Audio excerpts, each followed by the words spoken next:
What are the limitations of Rutherford's model of atom. अब हम देखेंगे कि रदरफोर्ड्स मॉडल में क्या क्या लिमिटेशंस थे, यानी कि रदरफोर्ड्स मॉडल में क्या क्या कमियां थी या फिर क्या ड्रॉबैक्स थे।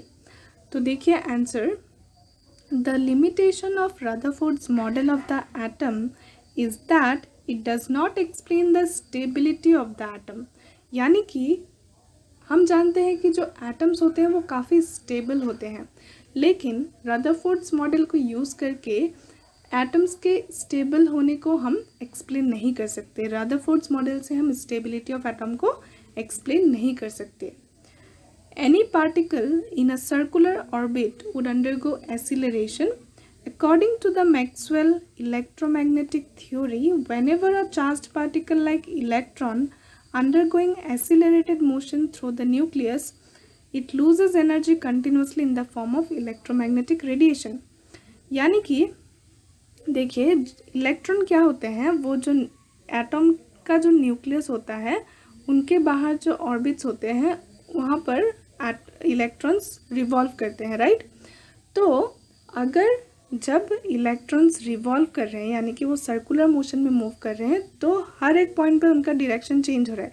यहाँ पर उनका डायरेक्शन ये है, टेंजेंट ड्रॉ कीजिए तो वहाँ पर इनका डायरेक्शन ये है, यहाँ पर ये है, देन यहाँ पर ये है। तो हर एक पॉइंट पे उनका डायरेक्शन चेंज हो रहा है, राइट, इलेक्ट्रॉन्स का। तो डायरेक्शन चेंज हो रहा है यानी कि ये एक एसिलरेटेड मोशन है, यानी कि वहाँ पर एसिलरेशन हो रहा है। तो अगर एसिलरेशन हो रहा है तो according to electromagnetic theory of Maxwell, जब कोई चार्ज पार्टिकल लाइक इलेक्ट्रॉन अगर वो एसिलरेटेड मोशन कर रहा है तो वो कंटिन्यूसली एनर्जी लूज करेगा। अगर कोई पार्टिकल एसिलरेटेड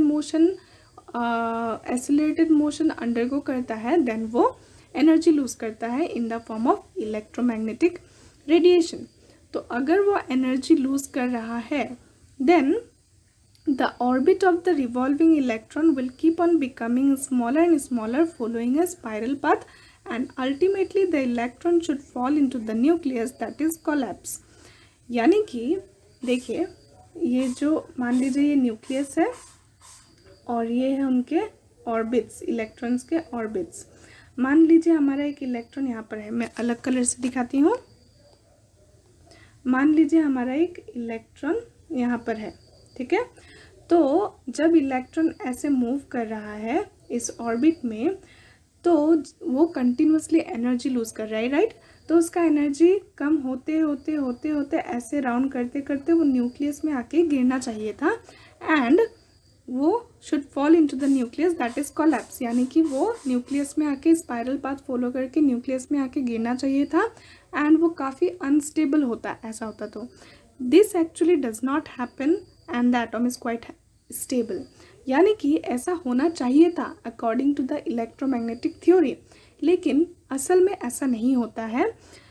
एटम जो होते हैं वो काफ़ी स्टेबल होते हैं, तो इसलिए रदरफोर्ड मॉडल ये एक्सप्लेन नहीं कर पाता कि एटम स्टेबल क्यों है, क्योंकि उन्होंने जो थ्योरी दिया उनके हिसाब से, उस थ्योरी के हिसाब से एटम काफ़ी अनस्टेबल होते हैं, होना चाहिए, लेकिन एक्चुअली में एटम स्टेबल होते हैं। तो इसलिए ये रदरफोर्ड का एक लिमिटेशन है, एक कमी है, क्योंकि उनका मॉडल ये स्टेबिलिटी को एक्सप्लेन नहीं कर पाता है, ठीक है।